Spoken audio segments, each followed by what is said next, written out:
বাংলাদেশের এক ব্যতিক্রমধর্মী স্থাপনা বাংলার তাজমহল, যেটিকে অনেকেই বলেন দ্বিতীয় তাজমহল। প্রাইভেট কার করে আমরা রওনা দিয়েছি নারায়ণগঞ্জ জেলার সোনারগাঁও উপজেলার পেরাবো গ্রামের উদ্দেশ্যে। ঢাকা থেকে মাত্র 30 কিলোমিটার দূরত্ব।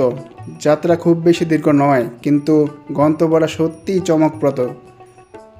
এখানে প্রবেশ করতে হলে তাজমহল ও পিরামিড দুটোর টিকিট একসাথেই সংগ্রহ করতে হয়। 5 বছরের ঊর্ধ্বে জনপ্রতি টিকিটের মূল্য 200 টাকা।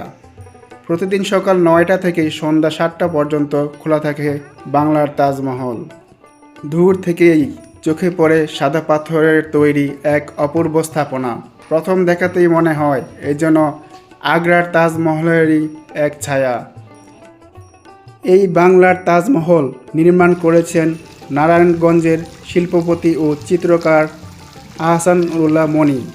মূল তাজমহলের আদলে এখানে রয়েছে সামনে পানির ফোয়ারা, সাজানো বাগান, দর্শনার্থীদের বসার জন্য খোলা জায়গা এবং 4 কোণে 4টি সুউচ্চ মিনার। সবুজ বাগানের ভেতর দিয়ে হেঁটে সামনে এগোলে ধীরে ধীরে আরও স্পষ্ট হয়ে ওঠে এই স্থাপনার সৌন্দর্য ও নান্দনিকতা। 2003 সালে নির্মাণ কাজ শুরু হয়ে 2008 সালের ডিসেম্বরে এটি দর্শনার্থীদের জন্য উন্মুক্ত করা হয়। দামি স্বচ্ছ পাথরে মোড়ানো এই ভবনের ভেতরে সংরক্ষিত রয়েছে আহসানুল্লাহ মনি ও তার স্ত্রী রাজিয়ার কবরের স্থান। ভালোবাসা আর স্মৃতির এক নীরব প্রকাশ, ঠিক যেন আগ্রার তাজমহল।